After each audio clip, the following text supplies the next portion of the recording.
Don't everybody go at once here. I'm seeing quite a few teaching professionals, so maybe I'll just open with a question to the group on what people have been doing and what you see as potential impact once we get back to a new normal, on what impact this has on your teaching practice. I'm going to pick on someone, actually, if I may. Go ahead. I like that. I see you there, TK. How you doing, bud? Good. How about you, Mel? I'm so great. Hi, everybody. Great to have these open discussions. Matt, thank you for continuing to offer this platform to everybody to just get together and chat. Todd, I'm picking on you because I know that you've been doing some great work, and it's particular to your avenue, but do you mind sharing with the group what's been going on in your world? So I'm heavily involved in the adaptive world. I do a lot of work with our wounded veterans, do a lot of work with individuals with disabilities. I was heavily involved in the 2017 Invictus Games, as with Mel. Part of the Warrior Games, I was also recognized, traveled around the world with the United States Air Force, working with individuals with disabilities. So it's a world that I'm heavily immersed in. And during these times, I can only watch the news for about 10 or 15 minutes without getting bogged down in negativity, things like that. You can only experience so much.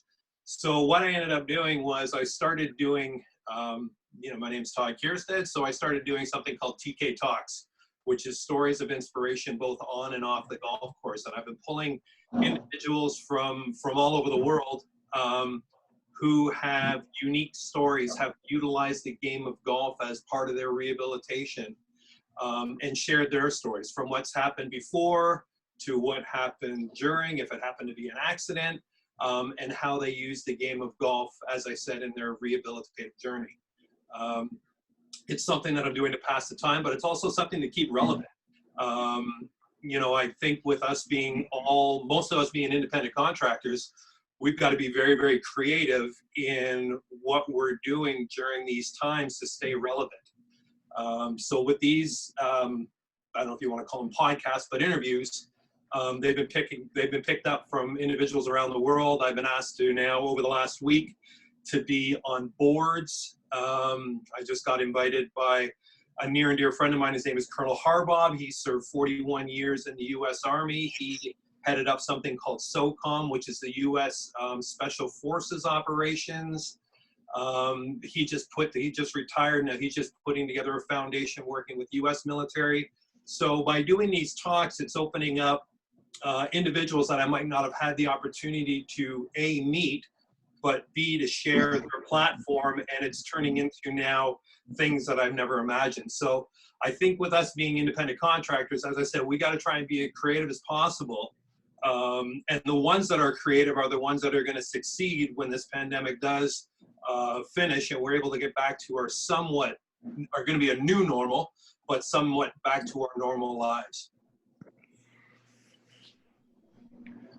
I think what you just ended with there, Todd, is something for those who were on yesterday's webinar with Warren Weeks, or have watched the recording version around communication and marketing. That's exactly what he touched upon, is those who are able to adapt and be creative and tell stories and use the emotional side are the ones that are going to come out on top of this. Whereas if you look at a business like EB Games that perhaps took the wrong route on this and more of an insensitive business decision, they're now going to struggle to be successful when this pandemic is over.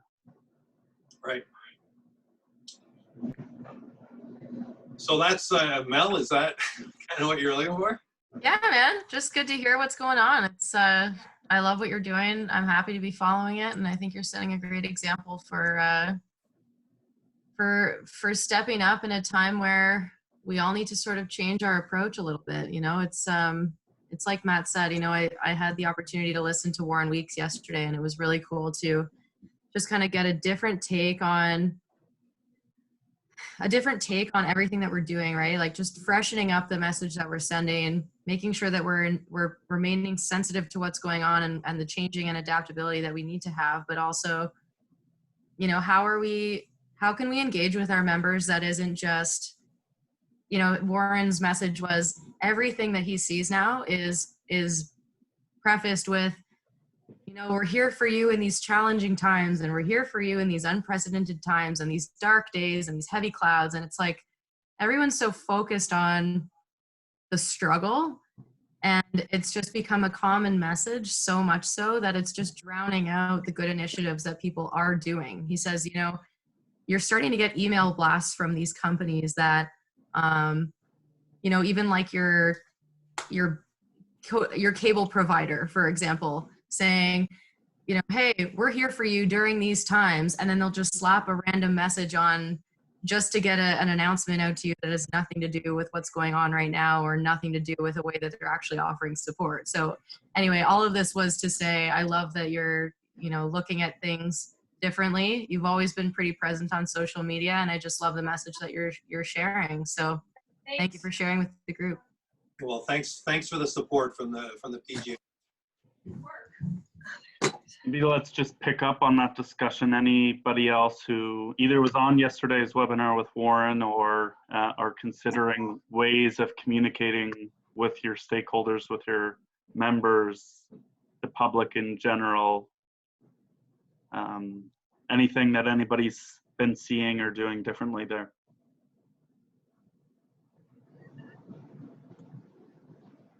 I'll jump in there.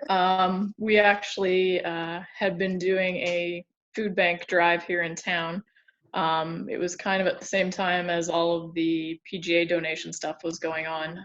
We didn't directly associate with that one, but what we did was our core management staff put out an email blast to our membership and on social media. And we went around and did curbside pickup of donations in town, and then also did a cash drive in that. And we donated a little over $1,000 and just over 300 pounds of food to the food bank here in town last week. And so we took it all back to the golf course, sanitized it all, and then dropped it off at the South Asian Army, so it was all ready to go for them. And then further to that, we're looking at trying to start our membership promotion. We don't typically do an off-season member drive all that often. And it made me think about the way I was going to word that message and how I was going to put it out to the membership, that we still want them to buy their membership, but, you know, it's not just focused on getting cash in the bank. We're going to explain what expenses we have this month and to counterbalance those expenses that we're seeing. So it just made me think about the messaging we were doing and how I could maybe change it up so that it's not looking like I'm selling something all the time. So.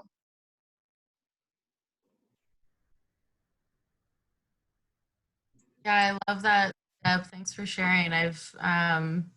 We've sort of heard that a lot on an Ontario level. I think that there's quite a few facilities now that are starting to offer like a curbside pickup type thing, groceries, marketplace delivery. There's a couple facilities in London that are also starting to just get rid of their booze on site and distribute that to people on call as like a bottle delivery service almost, just for the sake of keeping people on staff and also having some sort of active operations at their sites. So thanks for sharing that. And I think, you know, the more that we can learn from facilities like yours that are starting to do these smaller initiatives, it goes a long way when everyone is starting to do it, right? And not to hijack this platform to share a webinar that we'll be putting out, but we've secured a webinar for, I think it's next week. Stacey, correct me if I'm wrong. Steve Bryant, one of our members in Ontario, who will be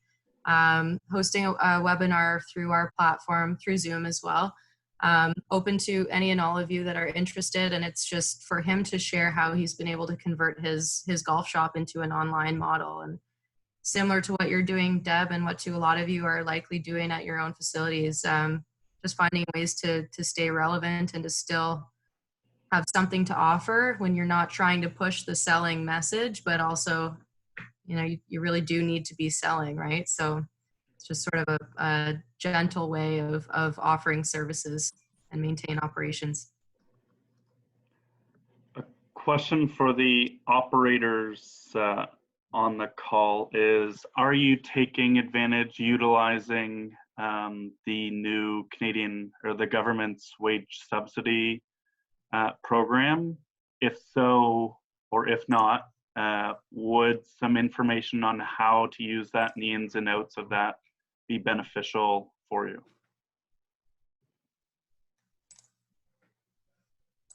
We are trying to implement those.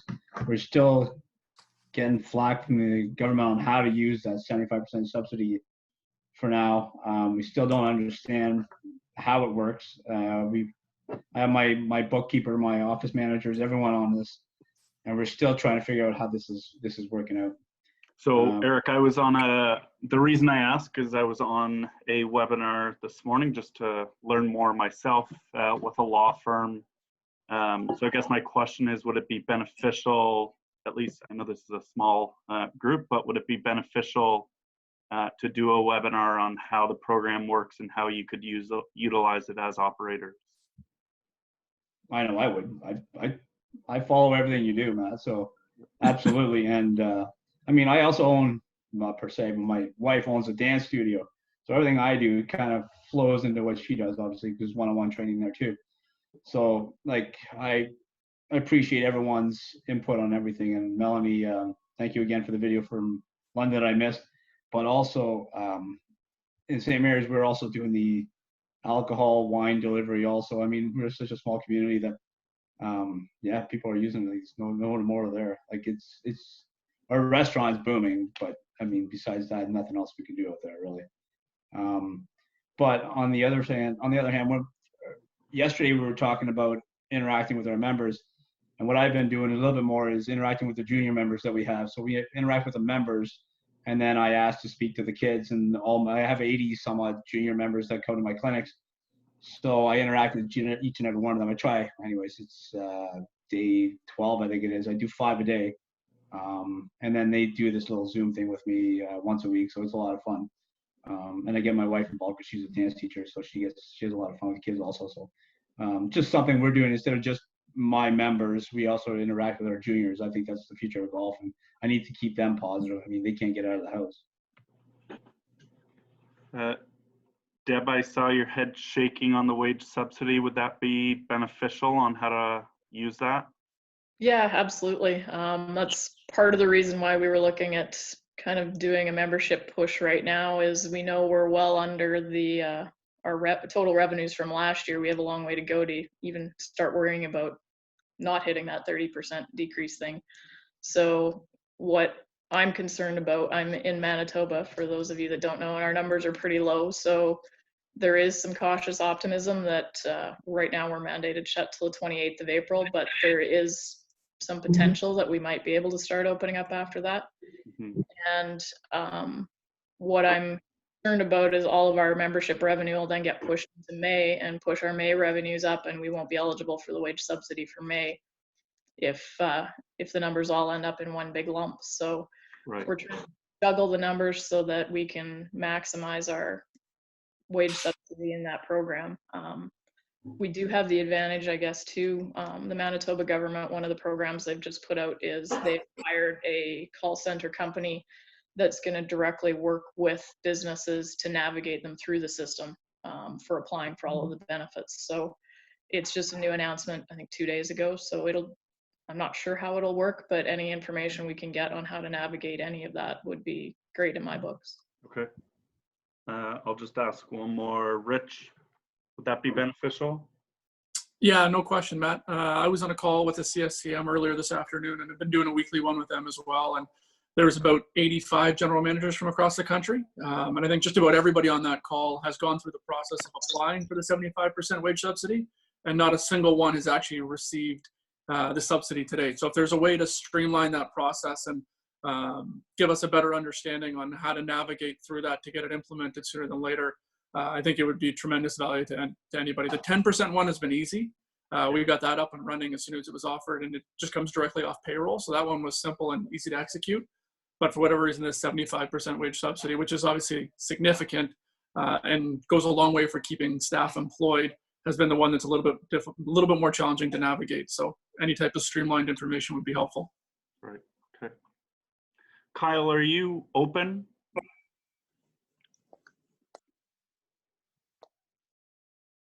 Oh, one on mute. Hey, sorry. You there? That's okay. Are you? Yeah, we can hear you now. Are you open? I think you're the only BC. Maybe you can just share some of your experiences, if you don't mind, being open right now. Yeah, so, I mean, we're in a little bit of a different situation. We're very unique. Our golf course is actually in the United States, but you can't actually access it from the United States. We're landlocked with Canada.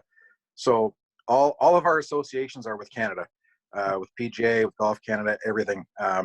So, you know, we only have, our little area is called Point Roberts. There's only 1,300 residents. So 99% of our play is Canadian. So the lower mainland Vancouver market is where we get our play from. So we are closed. Washington State is under a stay-at-home order, as well as the borders are closed. So it's kind of out of our hands at this time, unfortunately. So we're at the mercy of the government and in Washington State. Okay. Anything you're hearing from BC members on how they're navigating through this? Because most courses in Vancouver or BC are open, right?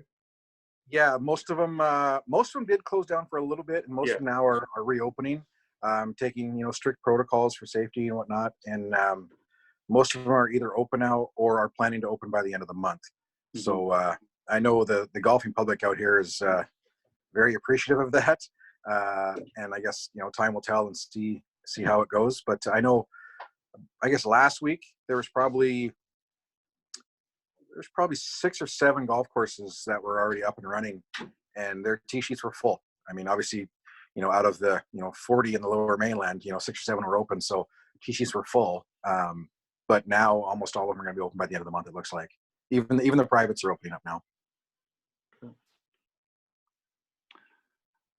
Thanks for that. I'm gonna follow Mel's lead and keep putting people on the spot. So I'm gonna put my buddy in my top left-hand corner, our communications coordinator, Adam Frederick. The two of us are working on a best practice resource. So when this would be a resource to help you navigate once courses are open. So not during the close, but once we have the go ahead in each province, and that's going to be different per province, but a resource both based on best practices, but based on health practitioners' recommendations as well. So Freddie, if you don't mind, maybe just sharing kind of that table of contents that we worked on today, and then the group can chime in on if we're missing areas or specific areas that you'd like us to address. Yeah, thanks, Matt. Let me just pull it up here. So yeah, thanks, but he means thanks for putting me on the spot. It's all good. I love being called out.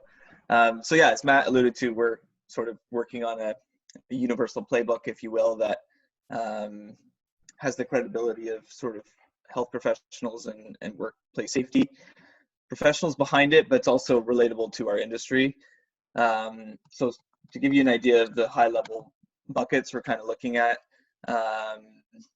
would be employee training and workplace safety, facility maintenance, golf operations, so everything from guest experience, cart fleet management, tee time management, policing on course, driving range, pro shop, retail, tournaments and events, teaching and coaching, course setup, food and beverage, and then sort of communication best practices. So stuff to do with social media, obviously website, email confirmations, just what we'll kind of see beyond just giving a playbook to the members is that a big piece of this is going to be educating the golfing public on sort of the new normal as well. So it's one thing for us to be prepared, I think, as facility operators and professionals, but we also have to do our part, and that'll come, I think, from the sort of We Are Golf partners as a whole, in educating that golfing public on what that new normal is. And we're seeing a bit of it out west, I think, which has been great.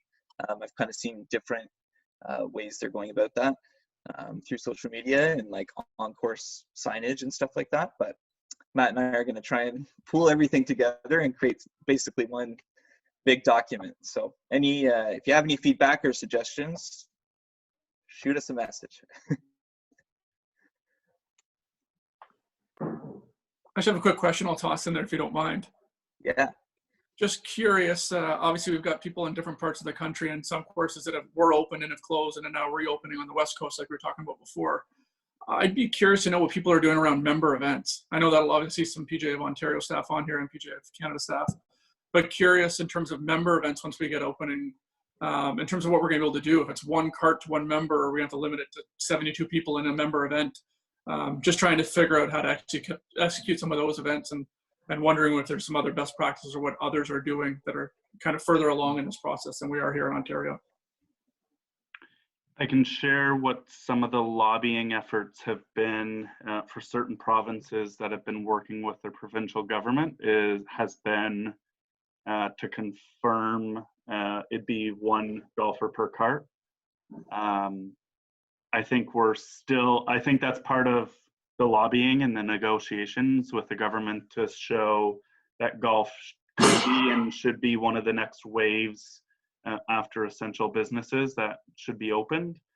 I think that once provinces start opening the gates, if you will, they're going to dictate and mandate what that looks like. So I know, for example, in Vancouver, there have been RCMP officers that have gone to clubs to visit to make sure that they are practicing social distancing. And I think this is my prediction is that once this happens in other provinces, Rich, that is going to be mandated by the province. So our hands as national PGA zones are going to be tied a little bit to following what the provincial governments are suggesting. That's what I am feeling and reading through documents and seeing what's happening through different lobbying events. But at the same time, what I'll say is I think the lobbying hasn't really gotten down to the level of what happens in events. So we had a call with our zones yesterday and then a follow-up call with our team today on our national championships, and it's difficult to predict the future, if you will, on what is going to come down from the governments. But I think at least for 2020, we're going to be in a position of following what the provincial health experts are mandate us to do.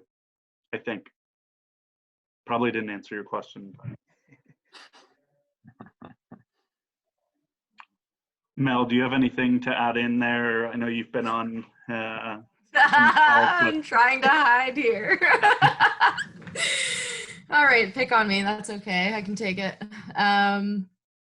Yeah, so, I mean, this is a conversation that's ongoing for us. And as Matt said, it's tough to say on a zone level what the right course of action is. Our focus right now is working with the Ontario representatives the NAGA Ontario representatives to kind of form a message that's unified across the golf industry as a whole so that we have best practices identified and ways to regulate golf when we do get the go ahead to return to play. It's a sensitive topic, obviously. The short answer is that we as a board have our board has decided to postpone our May events, which is 2 events that we had booked for next month. The reality of it is that we don't know what golf is going to look like. We don't know what the new normal is going to look like. We have no idea what the appetite is going to be for pros to play in PGA of Ontario events, if they'll be able to afford it, if they'll be able to afford days off work, and what format we would have to offer. Would it be conducive of a professional event that we would have offered in the past, and what sort of amendments would we need to make to the sport in general for us to all be able to play and compete? it's just a huge unknown right now. And the reality of the situation is that we're going to have to monitor this as we go. You know, officially we've postponed May. If we host any events this year, we have certain ones that would be a priority. Our PGA championship would be one of them. It does take place in July. We'd look at, you know, pushing that farther into the year just to see if we could, you know, retain our Adidas sponsorship, Adidas TaylorMade sponsorship of that event. We know it's a well sought after competition, and you know, there's a lot of variables here. Really just trying to sort of focus on the message, which I think is a priority for all of us right now. Hence this playbook that Freddie and Matt and their teams are putting together for Ontario, but also nationwide. And that's my focus, so that, you know, we'll figure out what it needs to look like when we know that we can get out there. There is the flip side to that, to making sure that we're ready when we do get the green light. And so that's where this work comes into play, so that we have these standardized regulations. We don't want to jump the gun either, right? We don't want to say now that we're not going to have a season, and that's certainly not our intention. We know that it's a big part of our offering and our service. We just don't know enough right now to make the call past May.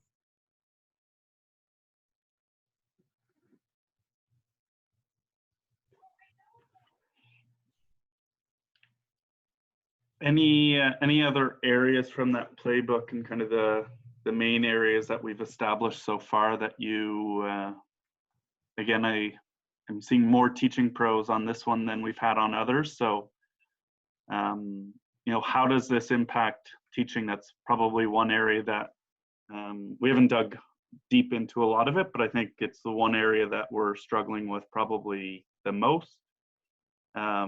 What's the impact on one-on-one teaching, and, you know, how difficult it would be to do a lesson or group lessons and maintain social distancing? Shanna, I see you there. I'm putting you on the spot now. Take a break from dinner. Take a break from dinner. Did you see my steam there? Yeah. Hey, multitasking.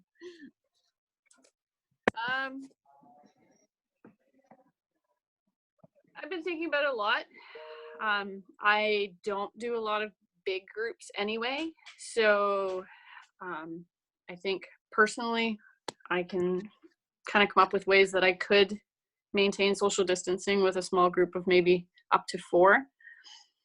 I don't know that I'd feel comfortable going over that. I think you end up getting too close to people so that they can hear you.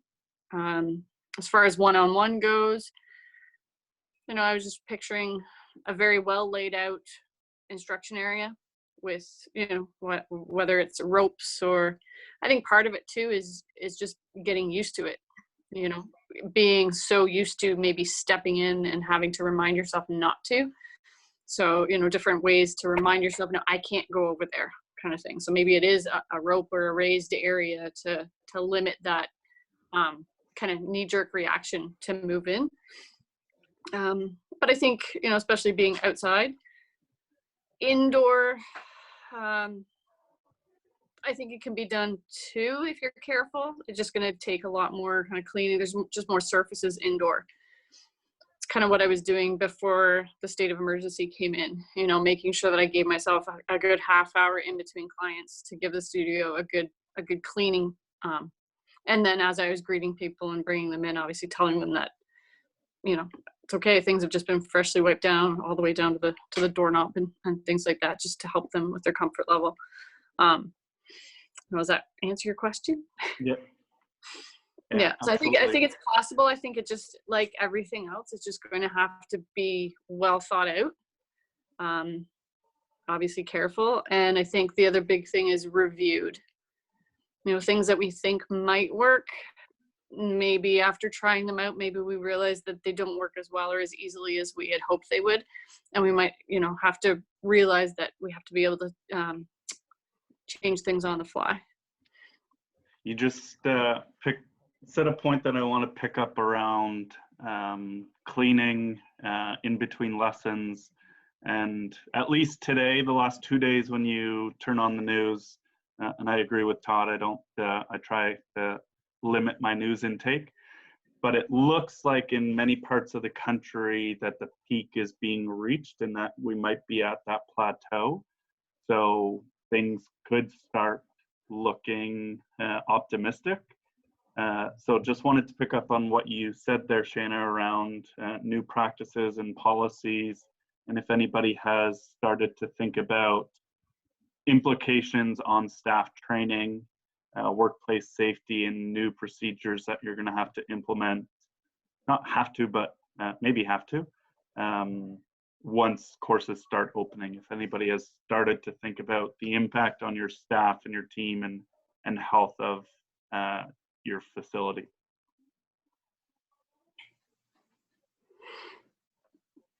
Jason Wyatt from Sunningdale.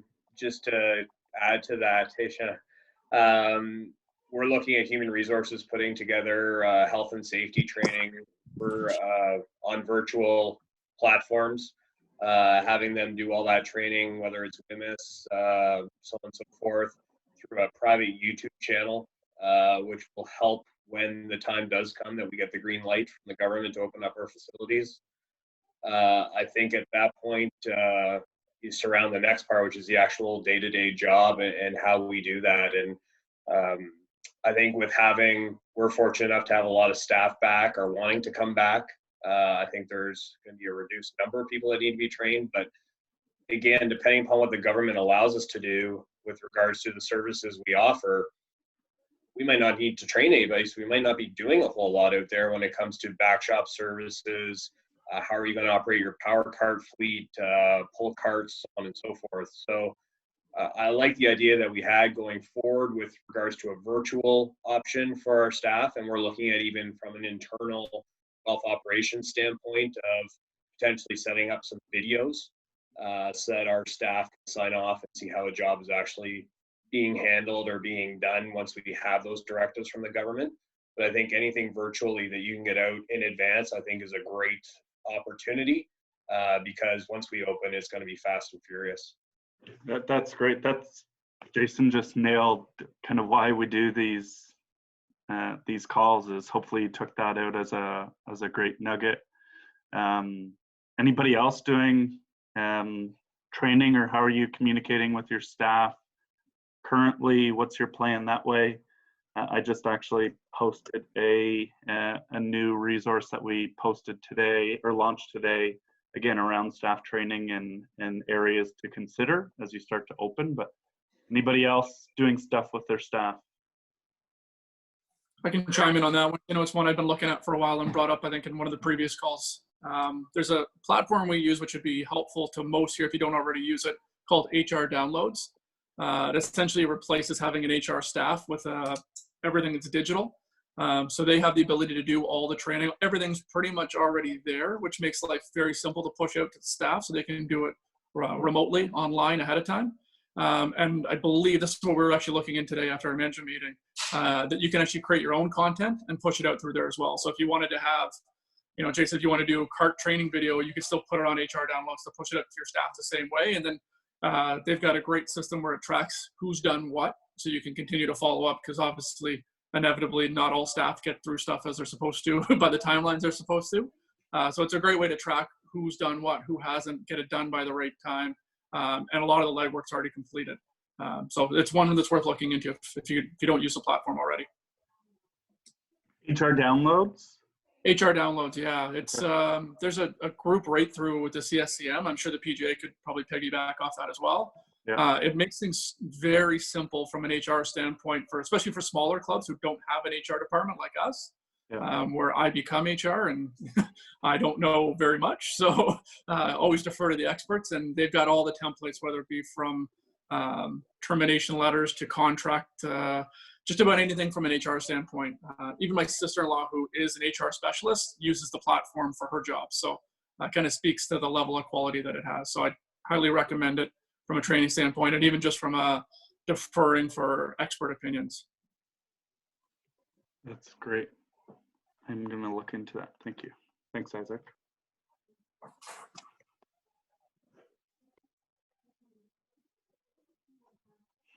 Any other questions, areas you want to share or learn from some great people on the call and learn from their expertise and what their challenges are?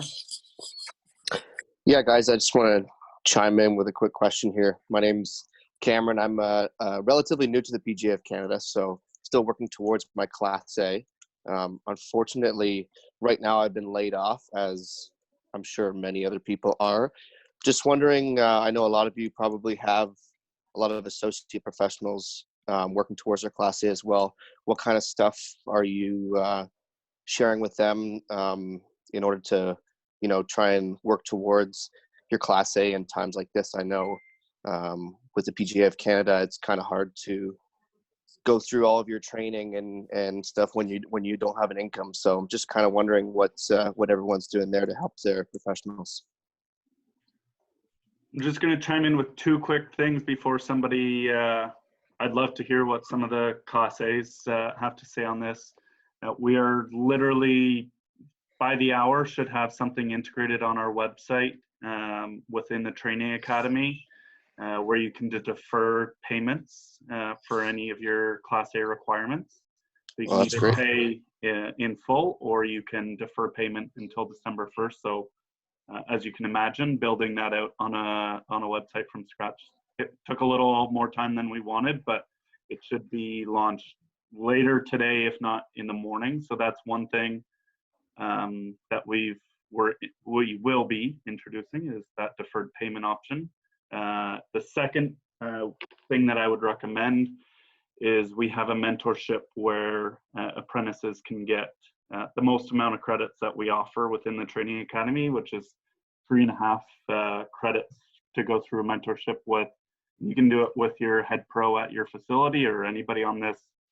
What we have is a bank of mentors available on the site, but we have Michael McMahon, for example, at Magna just went through mentorship with one of his apprentices, and she's now Class A. So they were able to tackle that during this pandemic. So something else that you can maybe rely on one of your head pros. But just two things I wanted to introduce and turn it over to the experienced people in the room.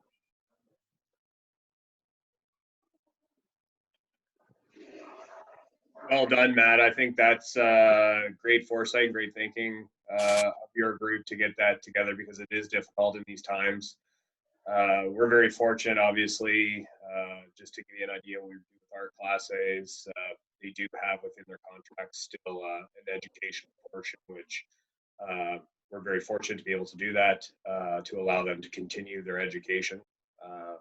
And if we didn't, that'd be something right now that I would be pushing, even if it's a payback model to my ownership or members that own the golf club. It'd be something that I'd really be pushing to them to see that our professional team still considers and still moves through their education.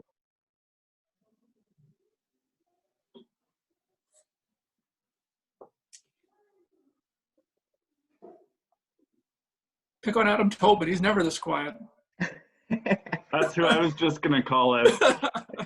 Come on, folks. Tobin, you're a guy that. What are you doing? Yeah, exactly. You're a guy that your apprentices are always the first to latch onto things. Anything you want to share that you do with your team?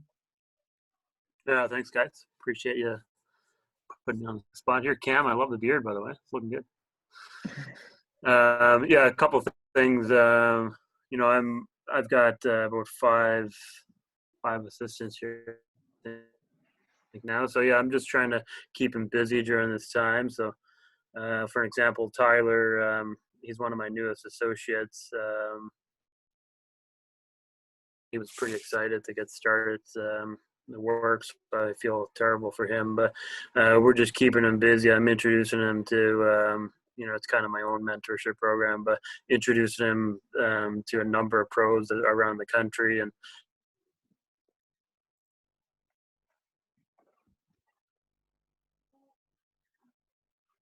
sorry, I lost you there.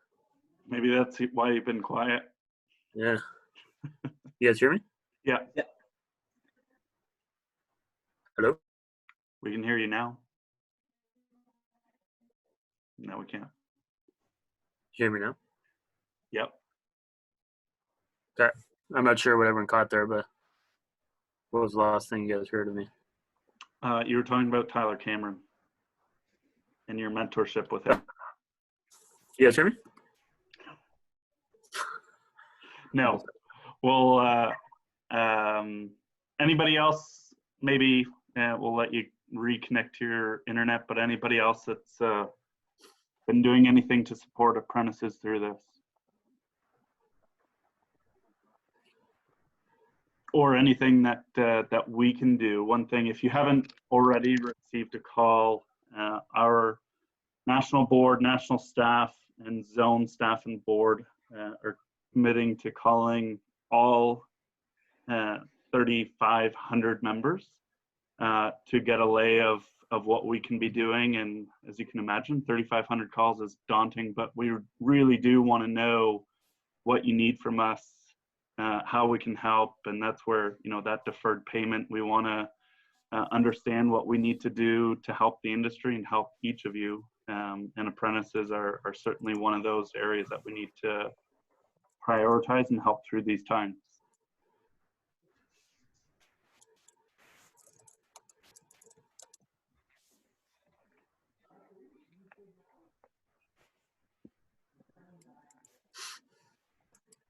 Cameron, I'm not sure if that answered your question. Hopefully a little bit. Yeah, no, that's great. I thought I might have heard some rumblings about that, but that's awesome that you guys are launching that deferral option. That's going to help a lot of people for sure. Yeah, no, that's good. If nobody else has anything, I've just had another quick one, and maybe Todd seems like someone who would be good to answer this one. Sorry to call you out, Todd. Another kind of question for someone in my position: how can you kind of start to grow a brand? Like, you know, being laid off and being isolated, there's not really much for someone like me to do. I don't have clients to teach. I don't have, you know, a whole lot going on. So I'm just wondering what's something, you know, for people who are kind of finding themselves not busy with work, something to try and keep yourself motivated when it looks like, you know, there's not much to do. You know what? Now I think now's the time that you can. Social media has been my best friend. You know, social media has been everything for me. Whether back in my only source of income in the golf industry is doing charity, corporate, and celebrity golf tournaments. So right now, I don't even know if I'm going to make a dime in the golf industry this year, just because charity events are getting bumped back. I don't have a guaranteed salary, you know, the same as that you're in right now. But the key to it is just what I'm doing is I'm just utilizing social media, finding best practices that are out there, seeing what works for you, what doesn't work out there, and putting together what type of model that you want to get into and what direction that you want to go in this industry.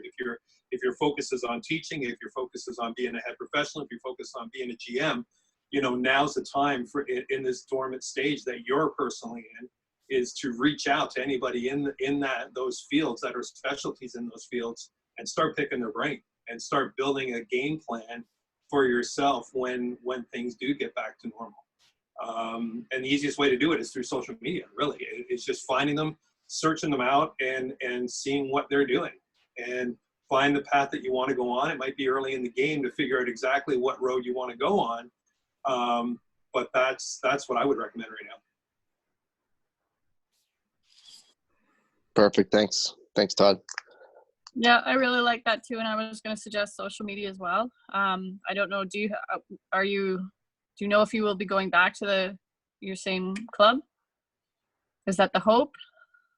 Yeah, anticipating, but it's just I'm in St. Andrews, New Brunswick at the Algonquin, so it's all dependent on, you know, what the government's going to let us do, and we're pretty confident that we'll be back to work hopefully by May, but you never know.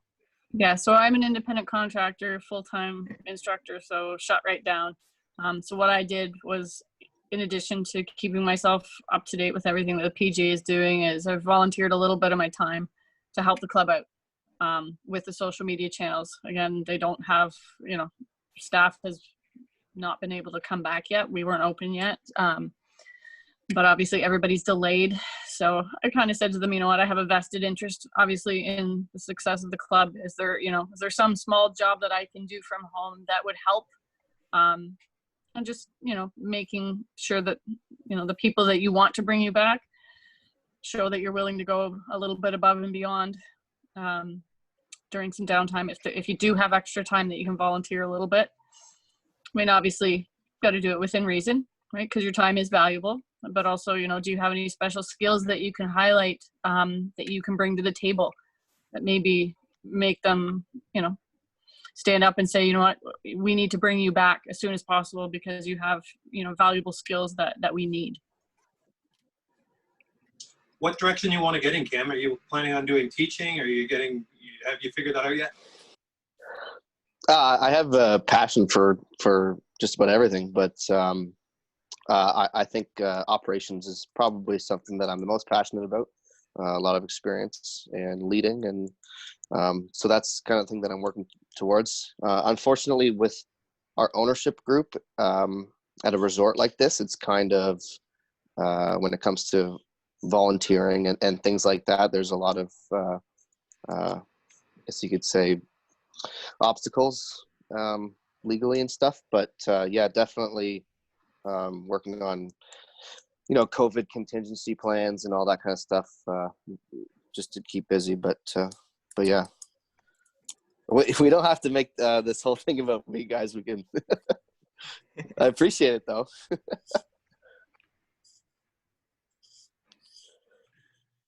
I think that's probably one of the keys a key reason why we've done a lot of the resources that we've done and continuing to do is to try to help, provide your value to the club so that you, each of you, not just you, Cameron, but the PGA professional is armed with as much information and background, not from me or Adam or Stacy and Christine on the call, but from the health experts so you can go to your club or your owner or your board and have the background information, and you can be that expert and come in with the background information.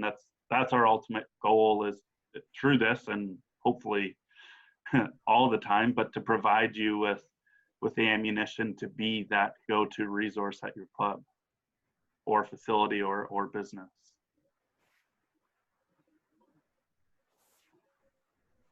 As I mentioned from the start, this is very informal, so we're not going to push it. If there's nothing else, we have the platform for as long as you want. So Kim, if you want to utilize this and get all kinds of mentorship here, but if there's any questions, anybody's more than able to drop off if you have other things going on. But I'll give one last call out if there's any questions or anything that you need from us. We're working quite hard to try to, as I mentioned, provide as many resources in that playbook, which I think will be critical once we get back to normal, and know that our zone offices are working hard to make sure that golf is the #1 priority once businesses do start to open. And to do that, the industry is going to rely on you as the leaders to be exemplifying that best practices that the government mandates. So yeah, I'll just open it to any last questions. If not, then we can sign off, and thanks for your time and everything. Can I jump in for just a minute? Oh, Mr. Starr. I have to admit, I was playing Star Wars out with my boys in the lawn. I was listening, but if I would have unmuted myself at the time, you would have heard me get injured. So I figured I should stay on mute. Question about printing information, signage, things like that. Anybody talking yet about a toolkit or something that you could almost send as a USB to a print house and have all of it created kind of quickly, seamlessly, and so on? I know every club's a little bit different, but I'm sure a bit of the messaging is going to have to be the same or similar. In terms of new policies? Less about that and more potentially about even some like at club signage. No different than the arrows that you're coming across at the LCBO. I should use my friend. You know, different places like that that you're seeing. Anybody seen any print shops advertising stuff like that, or?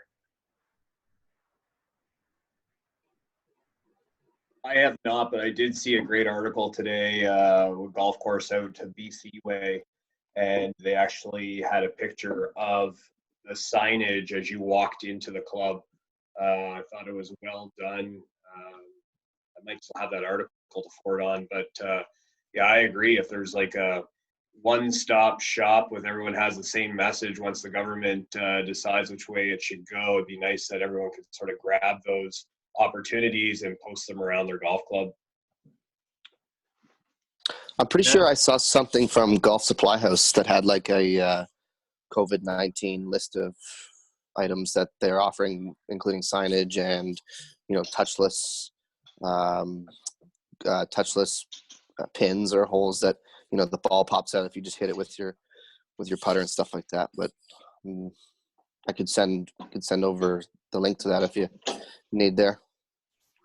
If That you would don't be mind great. sending that, Cameron. And Jason, I think the club, I saw that as well. I believe it was Richmond Golf Club Okay. out west. But Ryan, during your Star Wars game, we were talking about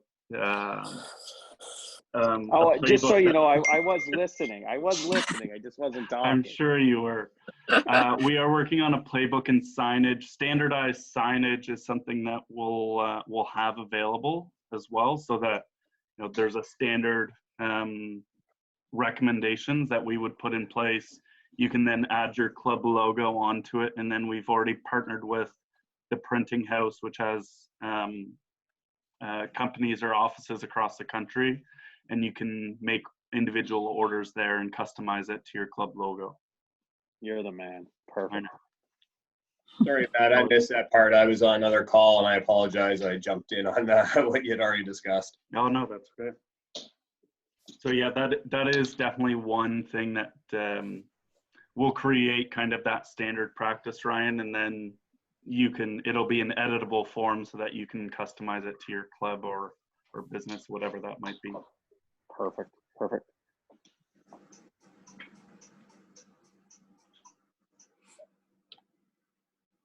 All right. Well, without pushing this on, thanks everyone for coming online. As I mentioned, there's not only updates daily from the government, but seems to be daily updates from us as well. I have, I believe, 4 webinars that will be launching probably tomorrow over the weekend, and Cameron and to the head pros in the room will be launching that deferred payment method hopefully tomorrow morning, if not tonight. So something that you can mention to your apprentices. But by all means, if you have not heard from one of our leaders with an individual phone call, you will in the coming weeks. And if there's anything at all that we can do more of, less than, or differently to support you through this pandemic, by all means, you have my email, you have Kevin's as well. We want to hear from you. So thanks for jumping on. Hopefully this provided a little bit of value for each of you, and you took 1 or 2 nuggets out of it that you can use moving forward. Thanks so much, Matt. Thanks, everyone.